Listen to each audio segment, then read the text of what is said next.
Paz do Senhor, igreja. É uma alegria estar com vocês aqui nessa noite, ainda mais um dia de festa. Muito obrigada pelo convite, pelos pastores que sempre nos recebem tão bem, com tanto carinho. Agradeço por cada irmão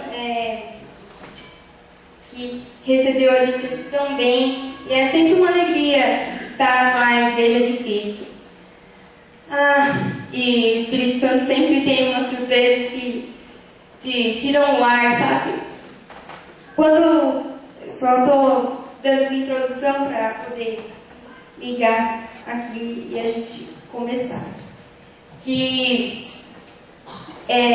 quando você se dispõe ao altar e resolve falar, não, eu vou atender aquilo que o Senhor me chamou, aquilo que Deus coloca no seu coração, muitas vezes você acaba não vendo os frutos do seu trabalho, daquilo que o Senhor te manda fazer, né?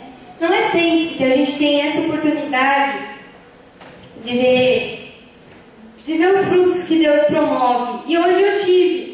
Confesso que foi às lágrimas, foi difícil. Porque vocês imaginam o que Deus pode usar a sua vida de um modo tão lindo. Assim, parabéns meninas, estava lindo. Parabéns e continuem, não desistam naquilo que Deus colocou para vocês fazerem para Ele. E sempre se lembrem, vocês estão dançando para Deus, não importa o que acontecer, é para Deus. Então, se é para Deus, coloquem as críticas de lado, as que não servirem, coloquem de lado, as que servirem, escutem com atenção e sigam em frente naquilo que Deus propôs no seu coração.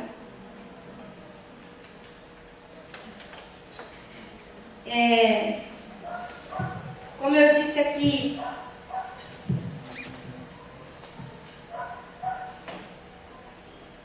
na mensagem, na leitura inicial, alguém pode segurar o microfone para mim rapidinho? Na verdade, seria interessante que segurasse.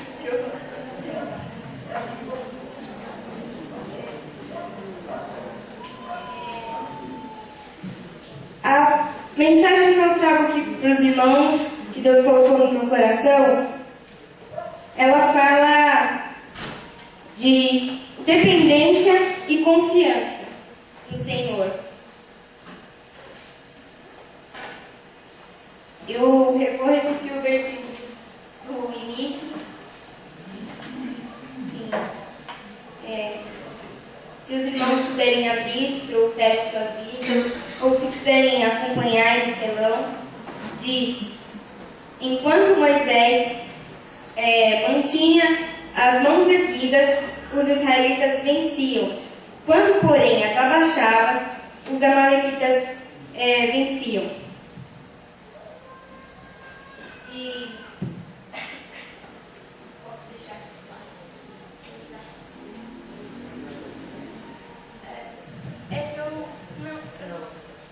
Eu não sei, que eu nunca usei essa tática.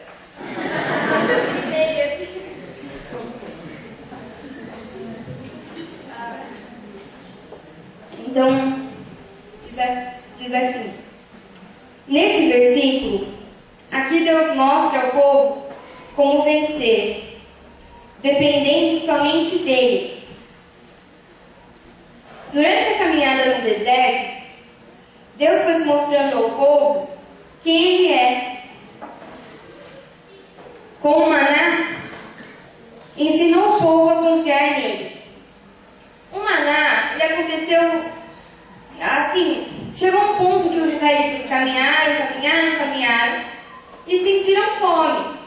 E começaram a reclamar: nossa, Moisés, você nos trouxe aqui no deserto para morrer. Não tinha sepultura suficiente no Egito, vamos morrer de fome. E começaram aquela reclamação imensa. Então, Moisés foi perguntar ao Senhor o o que fazer, a direção para aquilo. E Deus falou que ia mandar o alimento, que era só para esperarem que ele iria mandar. Em Êxodo 16, no verso 14, aconteceu o milagre do maná. Quando se evaporou a camada de orvalho que caíra, flocos semelhantes à geada estavam depositados sobre a areia do deserto. Verso 19. Então Moisés orientou: ninguém guarde o que colheu para a manhã seguinte. Então, o maná era semelhante tinha gosto de mel, parecendo pão de mel. Era uma coisinha branca que tinha um gosto bom, mas ela tinha um porém. Ela não podia ser guardada, conservada para o dia seguinte, porque senão o maná se estragava e não se podia comer. Estragava, cheirava mal. Mesmo que a pessoa quisesse dar aquela enganada, é vício. Pode ficar na paz. Queria dar aquela enganada e guardar um pouco para o dia seguinte. Não era possível. Se estragava, cheirava mal, e onde estivesse guardado, a pessoa era descoberta pelo cheiro da substância que apodrecia. Então, com isso, Deus queria mostrar, ensinar a confiança. Porque o que acontecia? Que o povo de Israel era um povo que foi formado como nação, e Deus apareceu para Moisés na sarça ardente, dizendo: eu sou o povo de vocês, eu ouvi o clamor de vocês, eu vou livrar vocês do Egito. Mas eles acreditaram naquelas palavras. Deus usou Moisés com aqueles sinais para mostrar que era mesmo um enviado do Senhor, mas eles não conheciam quem era Deus, quem era essa voz, quem era esse ser que falava com eles através de Moisés e Arão. Eles não conheciam. Então o deserto serviu como um treinamento, uma escola, para que Deus se mostrasse a eles, tipo, quem eu sou? Quem é esse que vos fala? Foi bem assim, um treinamento de conhecer.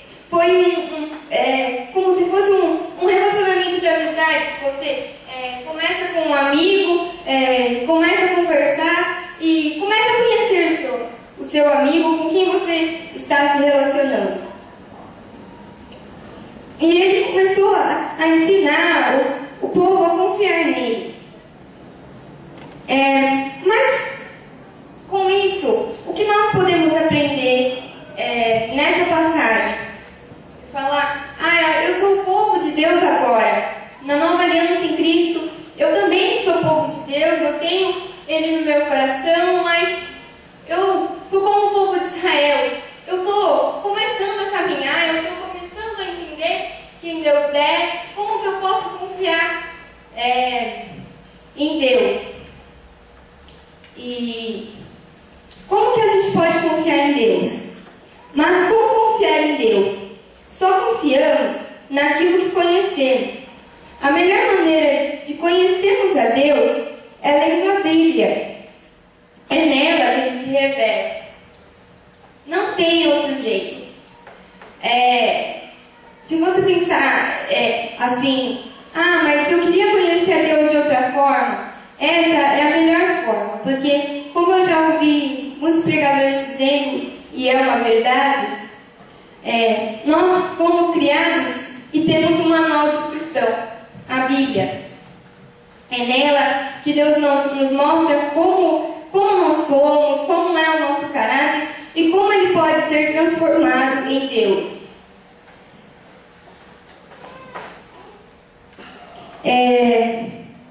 E diz assim, aqui no meu esboço.